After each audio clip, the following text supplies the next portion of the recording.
Dan saudara juga terkait dengan dampak gempa bumi bermagnitudo 8,7 di Rusia juga informasinya berdampak di wilayah Jepang. Dan saat ini kami telah terhubung dengan warga negara Indonesia yang saat ini berada di Tokyo, Jepang, melalui sambungan Zoom dengan Mas Sigit Purnomo. Selamat siang, Mas Sigit.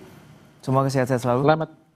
Selamat siang. Ya, Mas Sigit, ini berdasarkan informasi dari USGS bahwa wilayah yang terdampak tidak hanya wilayah Rusia, namun ini juga terbesar dalam sejarah. Jepang, Alaska, Filipina, Hawaii, dan Guam ataupun Hawaii juga terdampak potensi tsunami. Untuk saat ini Anda berada di Tokyo, Jepang, lalu seperti apa kondisi yang informasinya bahwa juga gempa 8,7 ini juga terasa di wilayah Jepang?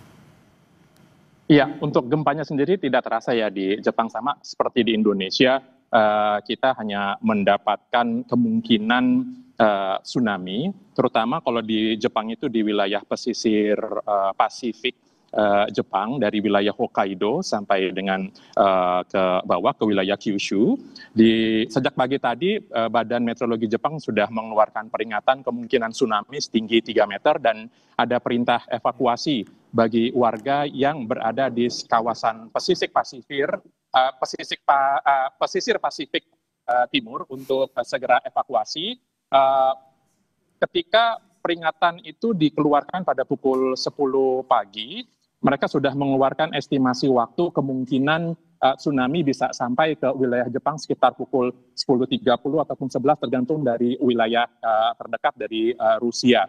Untuk Tokyo sendiri semuanya masih berjalan dengan aman, masih lancar, warga masih melakukan aktivitas seperti biasa. Tetapi memang dari keterangan yang baru saja juga saya terima ini, dilaporkan kalau gelombang tsunami itu sudah sampai di kawasan prefektur Miyagi setinggi 50 cm dan 40 cm. Jadi bisa dikatakan Jepang karena memang sudah terbiasa menghadapi kondisi seperti ini, warga sudah sangat mengetahui apa yang harus mereka lakukan ketika Badan Meteorologi Jepang mengeluarkan peringatan, baik itu gempa, terutama juga untuk tsunami pada hari ini. Ya, Mas Sigit, untuk saat ini tadi disebutkan juga bahwa wilayah pantai utara dan juga pantai timur, apakah dalam sepengetahuan Anda terkait dengan ini, warga negara yang berada di sana dan juga pihak dari KBRI juga telah menghubungi sejumlah warga negara Indonesia untuk berhati-hati dan juga waspada? Iya, dari pihak KBRI sudah mengeluarkan pengumuman secara resmi melalui media sosial mereka dan juga mengeluarkan kayak semacam hotline bagi warga negara yang tinggal di wilayah kemungkinan terdampak tsunami. Jadi jika mereka membutuhkan sesuatu, dari pihak KBRI dari warga bisa segera menghubungi beberapa nomor yang sudah disediakan oleh KBRI. Tetapi sejauh ini dari pengamatan yang saya lihat, belum ada warga, baik itu warga Jepang maupun juga warga negara Indonesia yang tinggal di sini, di Jepang, itu yang turut menjadi korban. Karena memang lagi-lagi karena ini hanya dampak dari gempa yang terjadi di Rusia, di Jepang sejauh ini juga tidak ada laporan kerusakan.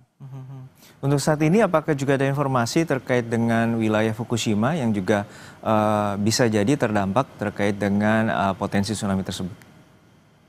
Mereka sudah memiliki semacam prosedur untuk melakukan segala tindakan jika kondisi urgensi terjadi ya seperti yang ada saat ini. Dan seperti yang kita ketahui dari PLTN Fukushima sendiri kan juga dalam kondisi nonaktif. Jadi sejauh ini dari pemberitaan yang ada juga disebutkan bahwa tidak ada kelainan ataupun tidak ada aktivitas nuklir ataupun aktivitas yang bisa dikatakan membahayakan dari PLTN Fukushima. Bukan hanya PLTN Fukushima, tetapi juga ada beberapa PLTN lainnya yang tersebar di kawasan Pasifik, itu juga disebutkan tidak ada, sejauh ini ya, tidak ada informasi yang menyebutkan aktivitas yang bisa mengakibatkan kondisi darurat. Untuk saat ini informasi terutama bagi Anda yang berada di Tokyo, warga tentu sudah terbiasa terutama di Jepang terkait dengan gempa dan tsunami. Untuk saat ini Anda dan juga beberapa kolega ataupun kerabat di warga negara Indonesia seperti apa informasinya? Apakah juga saling berkomunikasi dan kemudian untuk saat ini ada informasi dari wilayah tertentu terutama di wilayah utara dan timur dari Jepang? Iya, kami hanya mengikuti informasi dan imbauan yang dikeluarkan oleh pemerintah setempat. Tentu bagi mereka yang tinggal di kawasan pesisir Pasifik yang sudah mendapatkan peringatan untuk segera evakuasi, ya ada beberapa warga yang saya dapatkan informasi bahwa mereka sudah melakukan evakuasi ke tempat tertinggi, karena di Jepang juga sudah disediakan beberapa shelter-shelter jika terjadi kondisi tsunami, mereka akan segera ke sana, terutama ketika sudah ada peringatan resmi dari pemerintah. Bagi warga yang tidak terlalu terdampak seperti di Tokyo ini, kami sifatnya hanya memantau, baik itu melalui televisi, melalui media sosial, ataupun juga ya menghubungi setiap kenalan yang kita punya, baik itu di Tokyo ataupun di luar Tokyo ataupun di wilayah-wilayah yang terdampak tsunami. Untuk saat ini informasi dari pemerintah Jepang sendiri potensi ketinggian seperti apa? Tadi kalau di Indonesia sekitar 50 cm dan apakah informasinya hingga mencapai 3 meter di Jepang? Iya, betul. Ketika pertama kali dikeluarkan peringatan tsunami tadi pagi, disebutkan bahwa potensinya bisa mencapai 3 meter, tetapi seperti yang tadi saya sudah sampaikan, ketika tsunami benar-benar tiba, yang terpantau di sekitar prefektur Miyagi, Iwate, itu dilaporkan pada kisaran 30 cm, 50 cm.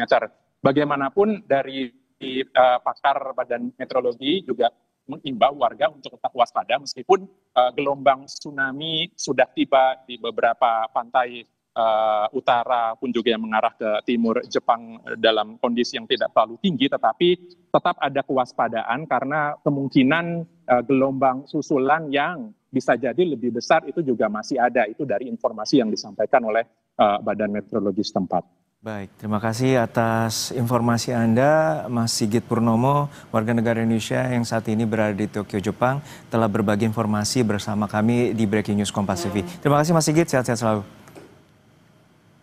Dan saudara, gempa bermagnitudo 8,7 ini mengguncang Rusia yang terjadi pada pukul 6:24 waktu Indonesia Barat. Dan dari pihak BMKG telah mengeluarkan peringatan adanya potensi tsunami terutama di 10 wilayah pesisir di Indonesia. Dan salah satunya yang dapat kami sampaikan potensi tsunami setinggi 50 cm.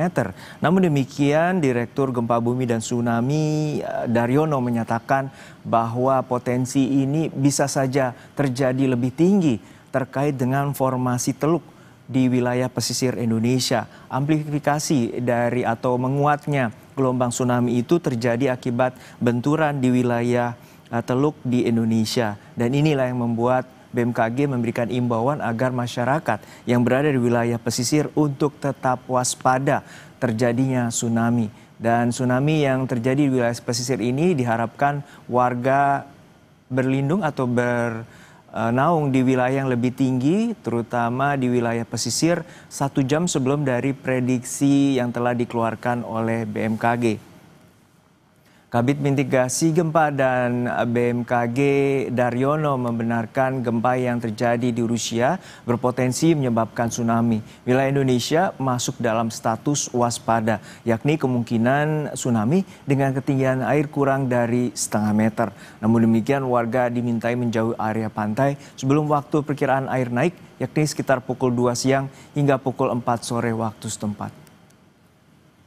Bahwa gempa yang terjadi di Rusia Timur atau tempatnya di Kamchatka pada hari ini 30 Juli 2025 pukul 6:24 waktu Indonesia Barat itu berkekuatan 8,7 dan ternyata berpotensi menimbulkan tsunami karena patahan dasar laut yang terbentuk itu merupakan patahan dengan mekanisme naik atau thrust fault ya. Namun demikian wilayah Indonesia hanya terdampak tsunami dengan ancaman waspada. Artinya tsunami yang dapat terjadi di wilayah Indonesia bagian utara dan timur laut itu hanya status ancaman waspada atau dengan ketinggian di atas kurang dari setengah meter, Mbak. Ya, jadi ada beberapa daerah yang perlu kita waspadai, di mana masuk dalam daftar daerah berpotensi tsunami dengan ancaman waspada atau kurang dari 1 meter itu di Talaut, Kota Gorontalo, Halmahera Utara, Manokwari, Raja Ampat, Biak Numfor, Supiori, Sorong bagian utara, Jayapura, dan Sarmimba dengan waktu yang bervariasi. Dan ini sudah kita sampaikan di berbagai kanal informasi BMKG yang bisa dicek. Dan karena ini ancaman waspada, maka penting untuk direspon bahwa masyarakat harus menjauhi pantai sebelum waktu tiba yang ada dalam list BMKG tersebut, Pak. Seperti di daerah Talaut, itu waktu 3 tsunami itu pukul 14:52 waktu Indonesia Tengah. Kemudian Gorontalo pukul 16:39 waktu Indonesia Timur. Kemudian Halmahera Utara itu 16:04. Kemudian Manokwari pukul 16:08. Raja Ampat 16:18. Biak Numfor 16:21. Supiori 16:21. Kemudian Sorong bagian utara 16:24. Jayapura pukul 16:30. Sarmi pukul 16:30. Demikian, Kak. Jenis evakuasinya seperti apa dari untuk pihak daerah BMKG. rawan? Kemudian Dan kami dengarkan kembali bagaimana koordinasi pihak BMKG dengan aparat setempat termasuk Basarnas, BNPB, BPBD, dan juga aparat TNI Polri untuk masyarakat di pesisir yang terjadi ataupun dampak dari potensi tsunami. Terima kasih untuk pertanyaan terkait evakuasi. Mohon izin Pak Sestama, Pak Direktur. Untuk evakuasi, BNPB menyarankan kepada masyarakat untuk menjauhi daerah pantai. Artinya menjauhi daerah pantai ini paling tidak di jarak 1 kilometer dari daerah pantai ini kita kosongkan dulu untuk sementara. Karena memang seperti tadi disampaikan, estimasi dari model maupun data-data yang kita terima sejauh ini dari DART buoy yang ada di Samudra Pasifik, itu tsunami yang terdeteksi itu di bawah 50 cm. Tetapi sekali lagi, tsunami yang terdeteksi rendah di laut dalam belum tentu akan tetap seperti itu ketika mencapai laut dangkal. Apalagi di daerah-daerah yang tadi disampaikan, ada daerah Teluk dan seterusnya, itu ada potensi terjadinya amplifikasi. Nah, amplifikasi ini berbeda-beda di tiap jenis lekukan pantai atau morfologi pantai, sehingga kita BNPB menyampaikan bahwa sebaiknya nanti masyarakat 1 jam sebelum hingga 2 jam setelah dari estimasi waktu yang disampaikan oleh BMKG, itu daerah pesisir, daerah pantai kita kosongkan dulu dari aktivitas hanya sementara. Kalau ada yang mengosongkan sekolah dan lain-lain, itu kebijakan masing-masing daerah. Poin penting kita di sini adalah daerah pantai itu harus kita jauhi dulu untuk sementara, mulai dari 1 jam sebelum hingga 2 jam setelah estimasi waktu tiba tsunami dari BMKG. Ya, terima kasih Pak Kapus. Mungkin cukup ya? Cukup.